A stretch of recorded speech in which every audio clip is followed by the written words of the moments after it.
भगवान शंकराचार्य जी और हमारे समस्त शास्त्रों में कहा गया है कि वास्तव में जिनके पास में जिसने मनुष्य जीवन प्राप्त किया और मनुष्य जीवन प्राप्त करके भी इस ब्राह्मी वृत्ति का प्राप्ति नहीं की, ब्राह्मी वृत्ति में स्थित नहीं हुआ, तो क्या है, वो महानिंदनीय है, वो पशु से भी पशु है।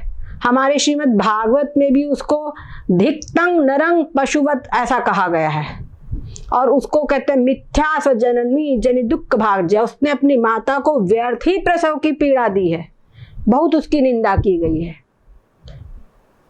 चांडाल अवच खरबत वततेन नीतंग, ऐसा उसको धिक्कार पूर्ण रूप बात कही गई है, और जिसने नहीं किया उसको आत्मा गति जाए, इस प्रकार की उसकी निंदा की गई है।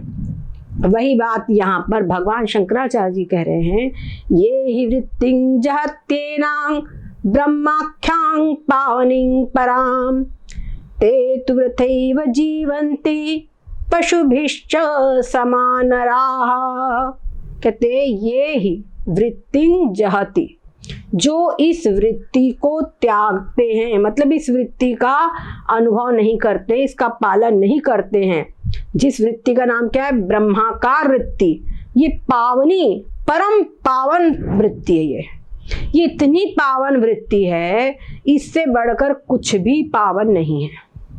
हमारे यहाँ लोक में गंगा स्नान को बड़ा पवित्र माना जाता है, गंगा के स्नान करने से सारे पाप नष्ट हो जाते हैं, ऐसा कहा जाता है। परंतु गंगा जी में स्नान किया, निश्चित रूप से पाप नष्ट हो गए, पर अब वो आया और फिर कोई पाप कर ले, ये संभव है कि नहीं है? अब फिर जाएगा गंगा स्नान करने और बार बार बस यही धंधा बन गया। तो गंगा जी में स्नान करने से उसके पाप नष्ट हो जाते हैं, लेकिन जो पाप करने वाली की बुद्धि है वो बुद्धि समाप्त नहीं होती। और इस ब्रह्माकार वृत्ति जो है ये ज्ञान गंगा है, ये क्या है, ज्ञान गंगा है। इस ज्ञान गंगा में जो स्नान कर लेता है उसके पाप तो नष्ट हो ही जाते हैं, सारे जो कर्म नष्ट हो जाते हैं, और साथ साथ में उन पापों का जो आश्रय है, पापों का जो कारण है, देह निष्ठा अज्ञान, वो भी नष्ट हो जाते हैं। इसलिए इसके बाद फिर इससे पाप नहीं होते, और वास्तव में उसके समस्त पाप कर्म, जो कुछ भी कर्म है पुराने, उन समस्त कर्म का जो कर्म है, जो पाप हो पुण्य, उनका सबका प्रायश्चित, सच्चा प्रायश्चित ये ब्रह्म विद्या ब्रह्म ज्ञान ही है। हमारे यहाँ जो श्रीमद् भागवत में इन्होंने परीक्षित जी ने उनसे प्रायश्चित की, सुखदेव जी और परीक्षित जी का संवाद है, वहां पर कुछ प्रायश्चित कर्मों की बात कही गई है। तब सुखदेव जी ने कहा है कि पाप करना, फिर प्रायश्चित करना, फिर पाप करो, फिर प्रायश्चित करना, इसको तो उन्होंने कहा मन्ने कुंजर शौचवत, इसको तो मैं गज स्नान की तरह मानता हूँ। हाथी ने स्नान किया, फिर धूल लेकर अपने ऊपर डाल ली, क्या मतलब है उस स्नान का? उसका मतलब कुछ है? कुछ भी नहीं है। परंतु सच्चा प्रायश्चित तो तत्व ज्ञान ही है, क्योंकि तत्व ज्ञान से जो पाप का आश्रय है, देह निष्ठा, उसका अंत हो जाता है। और ये चीज केवल इस मनुष्य जीवन में ही हो सकती है, मनुष्य जीवन के अतिरिक्त अन्य किसी भी शरीर में ये कार्य नहीं हो सकता, अन्य किसी शरीर में ये कार्य नहीं हो सकता।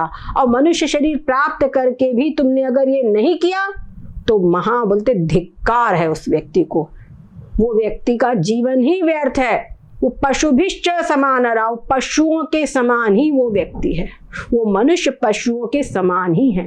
ये भगवान शंकराचार्य जी भी करे, ते तु वृथैव जीवन्ति, वे तो बेकार ही जीते हैं, पशुभिश्च समानराः, वो पशुओं के समान है और बेकार ही उनका जीवन है, बेकार ही जी रहे हैं, और उनको जीना भी नहीं चाहिए। समझ गए? ये स्थिति है।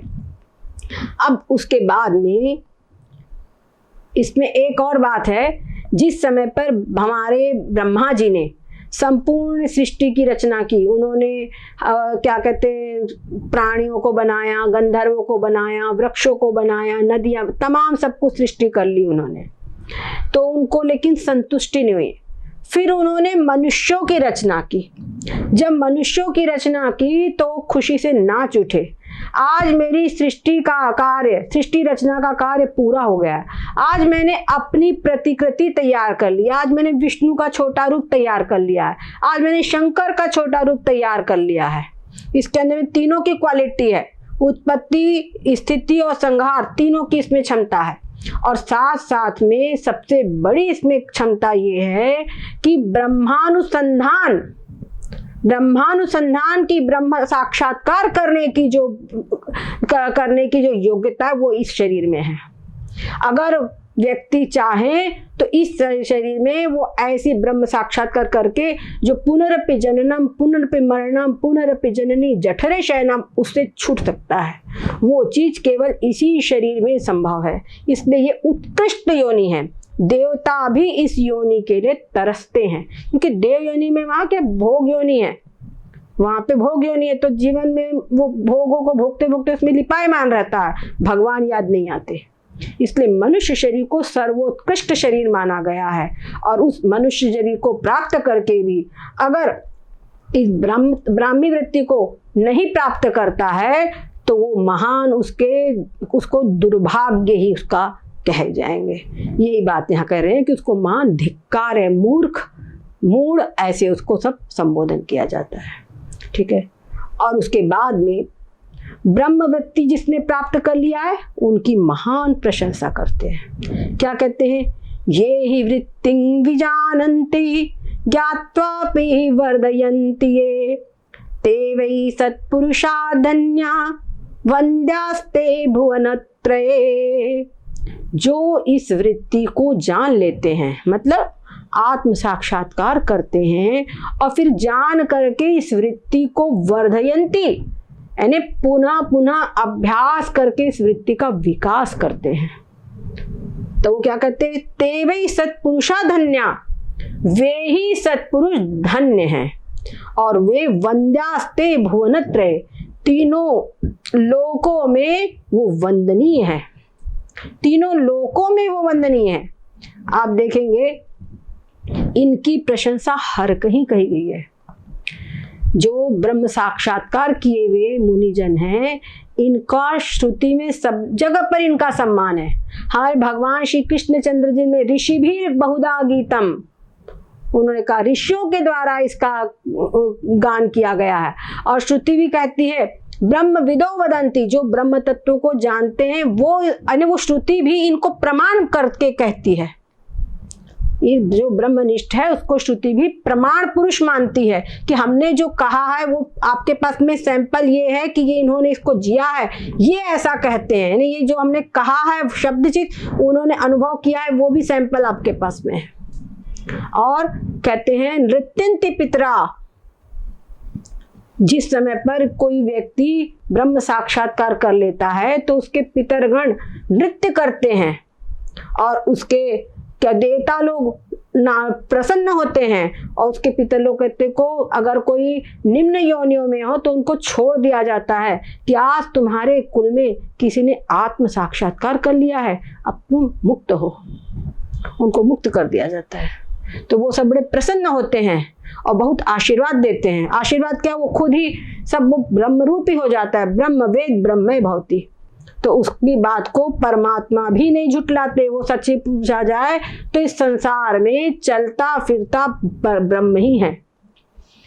ठीक है ना, ब्रह्म वेद ब्रह्मे भवति, वो साक्षात ब्रह्म ही है। उसी को करते हैं, उसकी वंदना करे, उसकी पूजा करे। तस्मात् आत्मज्ञं पूजयेत् भूति कामः, जिसको ऐश्वर्य की इच्छा है, अगर आध्यात्मिक ऐश्वर्य की इच्छा है तो उसको आध्यात्मिक ऐश्वर्य मिलेगा, और किसी को अगर सांसारिक चीजों की आवश्यकता है, मतलब इच्छा है, तो उसको सांसारिक वैभव प्राप्त होता है। इस ब्रह्मनिष्ठ की उपासना करे, ब्रह्मनिष्ठ की पूजा करे, ऐसा हमारे यहाँ पर शास्त्र का विधान है। और हमारे पूज्यपाद श्री अखंडानंद जी महाराज महावीतरागी, और बिल्कुल खट्ट से जवाब देने वाले ऐसे थे। एक बार कोई गए भक्त और उनसे हालचाल पूछा, उन्होंने हालचाल हुआ, पूछे, बोले क्या हालचाल है तुम्हारा, आपकी कृपा से मकान है, आपकी कृपा से दुकान है, ऐसे सब उन्होंने कहा। बोलते अरे ये जो है ये तो तेरी कृपा से है, अगर हमारी कृपा होती तो हमारे जैसा होता। क्या समझे? तो ये बात है, अगर ब्रह्मनिष्ठ महापुरुष की कोई अगर सकाम भोगों की कामना करेगा तो कई लोग होते ना, संत हमारे आने लगे, देखो सब कुछ हो गया, ये सब कुछ हो गया। पर वास्तव में संत की उपासना तो तभी सफल है जब हमको ये ब्रह्मा का वृत्ति प्राप्त हो जाए। और बाकी चीज साइड की है, वो तो अपने आप होगी। जहां पर वो ऐसे ब्रह्मनिष्ठ हो तो सभी सिद्धियां उनके पीछे चलती है, उनके पीछे चलती, तो सब कुछ हो ही जाता है। योगक्षेमम, वहां में परमात्मा बोलते मैं खुद करता हूं, तो वो सब कुछ हो ही जाता है। ठीक है। येषां वृत्ति समावृद्धा परिपक्वा च सा पुनः ते वै सद्ब्रह्मतां प्राप्ता नेतरे शब्दवादिनः। कहते हैं जिसके अंदर में ये वृत्ति उत्पन्न हो चुकी है और परिपक्वा, और उसके अंदर परिपक्व हुए वृत्ति, ऐसा नहीं, क्योंकि जो मन है इसके अंदर में अनेकों अनात्म वृत्तियां भी होती है। तो जब प्रारंभिक जब जिज्ञासु की स्थिति होती है तो वो चाहता है कि मैं ब्रह्माकार वृत्ति करूं, लेकिन अन्य प्रकार की अनात्म वृत्तियां उस पर हावी होती है। उस समय पर एक संघर्ष की स्थिति होती है, इससे लगभग सबको गुजरना पड़ता है, और विशेष करके मध्यम जिज्ञासु और कनिष्ठ जिज्ञासु को तो गुजरना ही पड़ता है। उत्तम जिज्ञासु बहुत कम ही होते हैं। तो ऐसे जो जिज्ञासु जिन्होंने खूब अभ्यास किया है तो उनकी वृत्ति परिपक्व हो गई है, वहां पे क्या होता है, ते वही सद्ब्रह्मतां प्राप्ता, फिर सद्ब्रह्म को प्राप्त करके नेत्रे शब्दवादिन, वही सद्ब्रह्म को प्राप्त होते हैं। समझ गए? वही वास्तव में अहम ब्रह्मास्मि, वही वास्तव में ब्रह्मानंद का लाभ उठा पाते हैं। लेकिन अगर कोई केवल बातचीत तो खूब करे और करे, उनके चिंतन में कुछ ना हो, तो उनको ये लाभ नहीं मिलता है। तो केवल अगर शब्दवादी हैं तो उनकी निंदा की जाती है। कहते हैं कुशला ब्रह्म वार्तायां वृत्तिहीनः सुरागिणः तेप्य ज्ञानी तया नूनं पुनरायान्ति याति च। कई कोई ऐसे कुशला ब्रह्म वार्ता है, ब्रह्म वार्ता में तो कुशल है, ब्रह्म की खूब वार्ता कर देंगे, लेकिन वृत्तिहीना है, लेकिन उनके अंदर में वृत्ति नहीं है, तो क्या बोलेंगे ऐसे लोगों को? वो ब्रह्म में अब इसी प्रकार उनको बस ब्रह्म में होता है अब अगर दे, तो वो लोग फिर इस संसार में आते हैं, फिर जाते हैं, उनका फिर से जन्म फिर से मरण ये उनका होता है, वो लोग संसार से नहीं छूटते। अब ब्रह्मनिष्ठों की वृत्ति, ये बहुत ध्यान पूर्वक सुनना, यह सबके लिए ग्रहणीय है।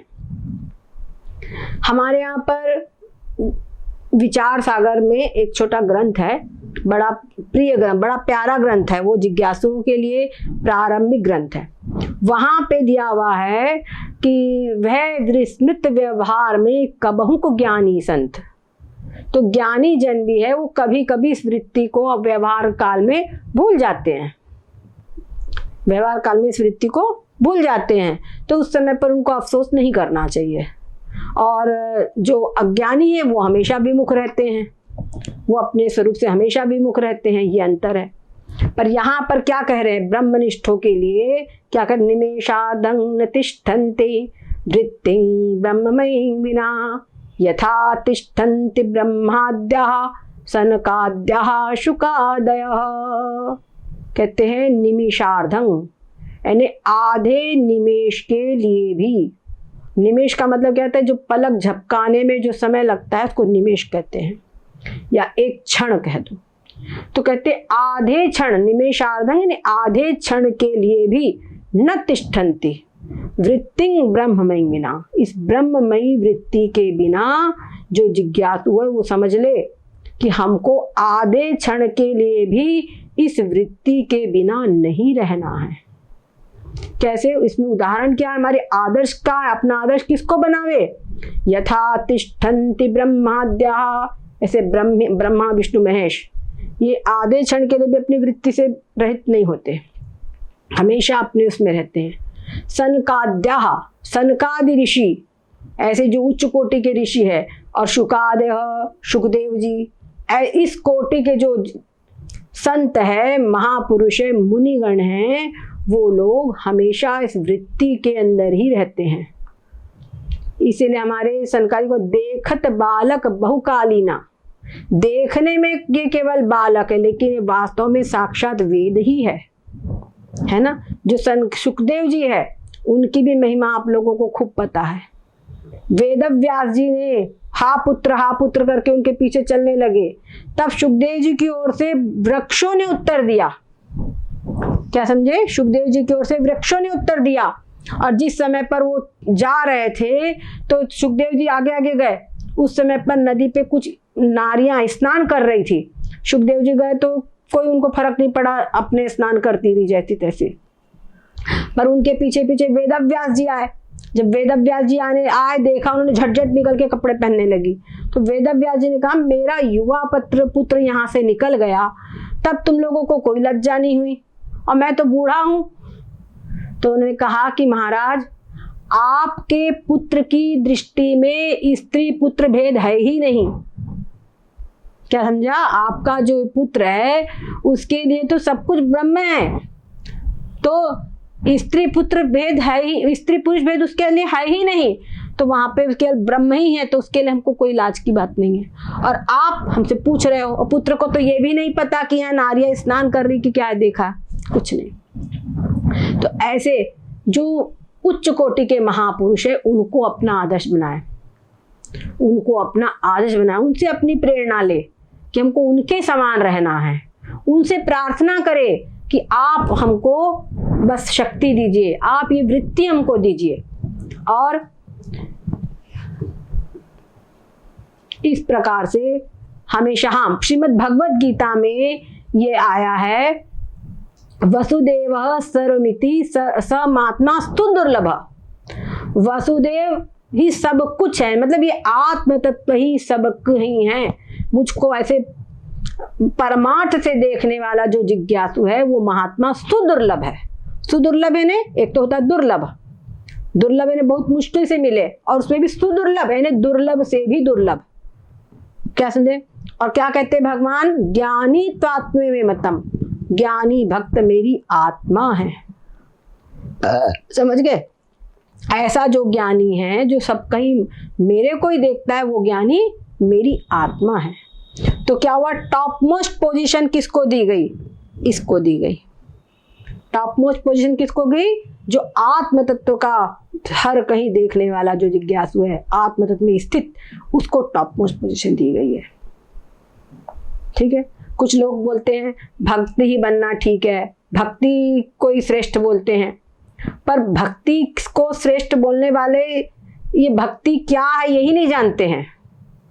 ये जो स्वस्वरूपानुसंधान ही भक्ति है। इस प्रकार से हो करके, मतलब इस प्रकार साधना करके ब्रह्म तत्व में परमात्म भाव से, पर भाव से, पूरा एकत्व भाव से स्थित हो जाना, यही वास्तव में पराभक्ति है, यही भक्ति की पराकाष्ठा है। इस स्थिति में स्थित हो जाना। ठीक है? तो आधे क्षण के लिए भी, मतलब कितनी डिग्री तक हम बोलते हैं दिन में 3 बार अभ्यास करें, दिन में 2 बार करें, उतना भी नहीं हो पाता। ये काम आ गया, वो काम आ गया, तो हर क्षण इस अभ्यास में वृत्ति को लगाना है। ठीक है? वेदांत सिद्धांत का अब निरूपण और भी कर रहे हैं। कहते हैं कार्य कारणता याता, कारणे नहीं कार्यता। क्या कह रहे हैं? कार्य कारणता याता, कारणे नहीं कार्यता, कारणत्वं ततो गच्छेत् कार्याभावे विचारतः। क्या कह रहे हैं? कार्य कारणता याता। जैसे मिट्टी है ना, मिट्टी से घड़ा बना है, गमला बना है, आदि आदि। तो जो मिट्टी से घड़ा आदि सब बना हुआ है, तो क्या होता है कि मिट्टी कारण है, मिट्टी से घड़ा बना है तो मिट्टी का कार्य घड़ा, और वो कार्य है तो मिट्टी को हम कहेंगे कारण। परंतु केवल ऐसे ही मिट्टी का पिंड रखा हुआ है, मिट्टी का पिंड केवल ऐसा रखा हुआ है तो उसको हम बोलेंगे कि कारण, उसको तो बोलेंगे मिट्टी है, यही बोलेंगे ना कि ये मिट्टी है, यही कहेंगे। तो कह रहे हैं कि जैसे वहां पर मिट्टी में जो कारणत्व है, जो कारण भाव है, वो क्योंकि घड़े की दृष्टि से उसमें कारण भाव है। अगर उससे घड़ा बना है तो उस घड़े को देखते हुए, घड़े के हिसाब से, घड़े की अपेक्षा से उसमें कारण भाव है। घड़ा कार्य है और मिट्टी कारण है। परंतु अगर उस कार्य न होवे, घड़ा न होवे, तो घड़े को छोड़ दो तो क्या वो सिर्फ मिट्टी है, तो कार्य कारण भाव कुछ है ही नहीं। यहाँ पे कार्य कारण भाव की कोई आवश्यकता ही नहीं है। ठीक उसी प्रकार से यानी कार्य के अभाव में कारणता भी नहीं है। तो उसी प्रकार से कह रहे हैं कि जो ब्रह्म है वो ब्रह्म आकाश, वायु, तेज, जल, पृथ्वी सबका कारण है। बेटा 11 बजे के बाद लगाओ, 11:15 बजे। ठीक है, ठीक है। हरिओम। ओम हरिओम।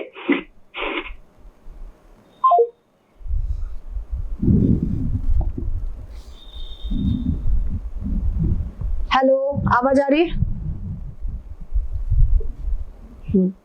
ठीक है। तो ब्रह्म जो है ये आकाश, वायु, तेज, जल, पृथ्वी ब्रह्म से उत्पन्न हुए हैं। तो यहाँ आकाश, वायु जो है ये पंच महाभूत, ये क्या है? कार्य है और ब्रह्म कारण है। परंतु ब्रह्म में जो कारणता है वो भी क्या है? कार्य की अपेक्षा से है। अगर कार्य नहीं है तो कार्य के अभाव होने पे कारणता भी नहीं है। समझ गए? केवल ब्रह्म है। समझ गए ना?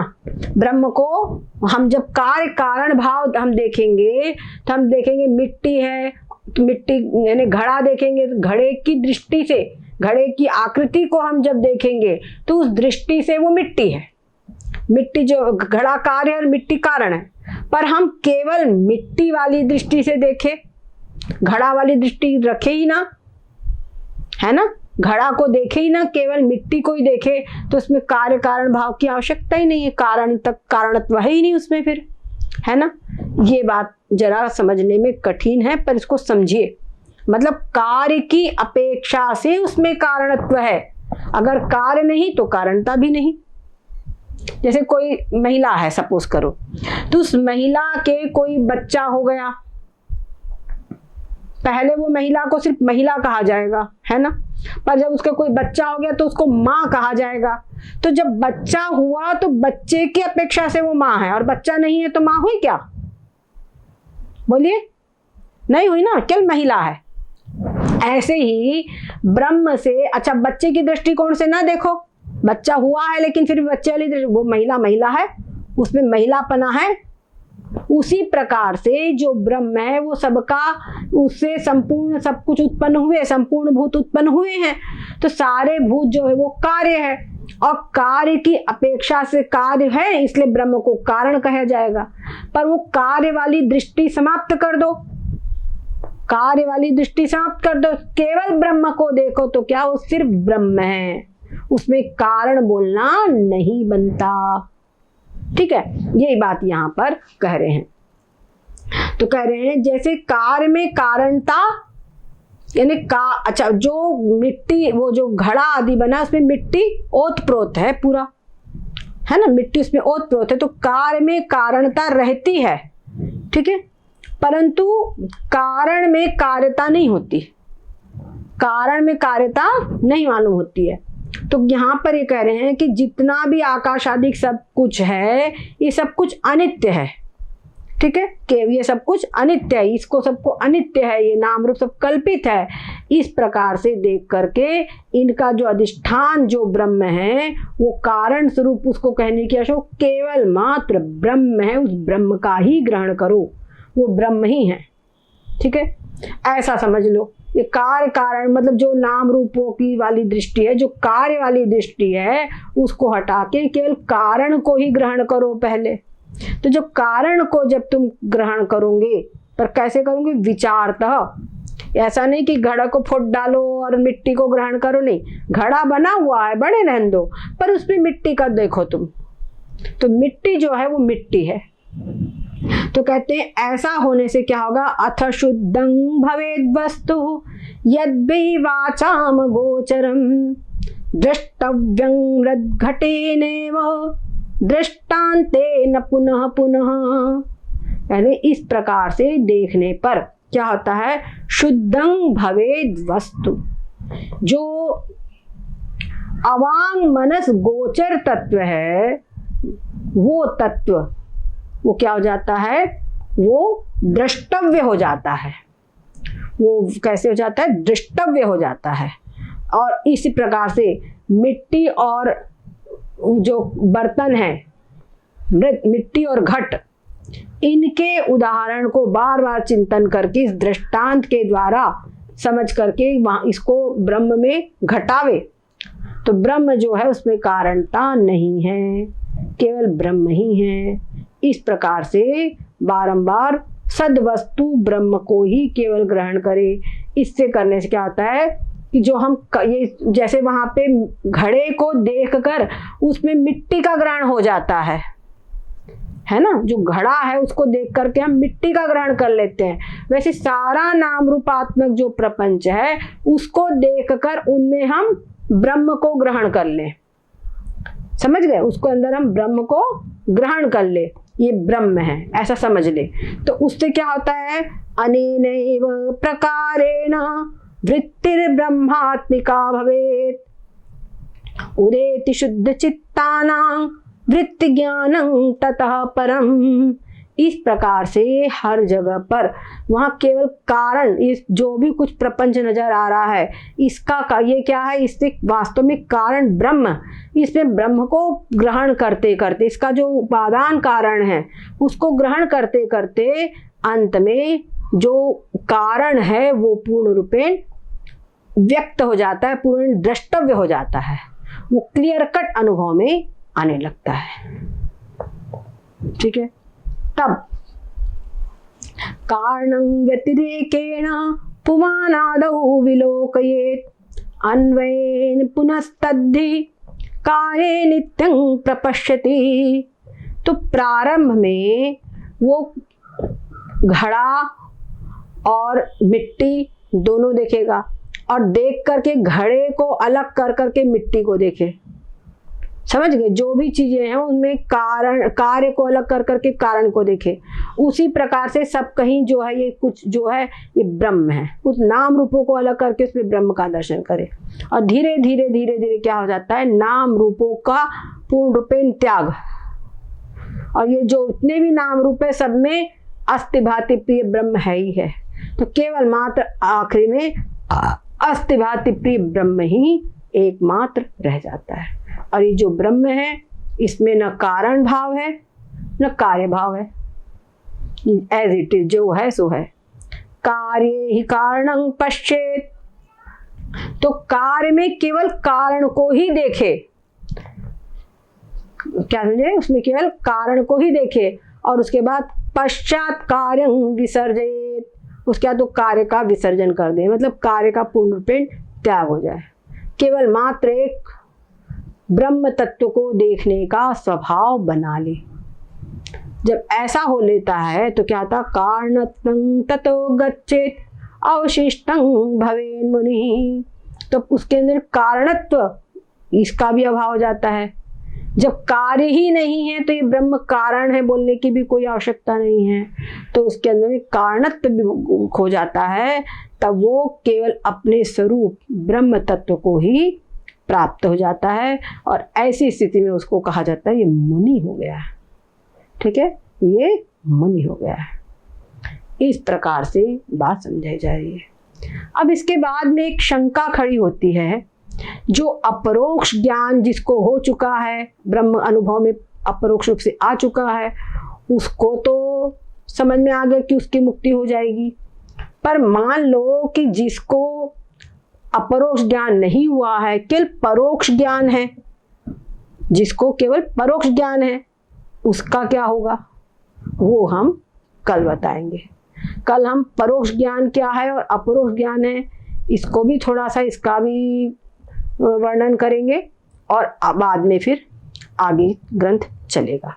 सद्गुरुदेव भगवान की जय हो, सच्चिदानंद भगवान की जय हो।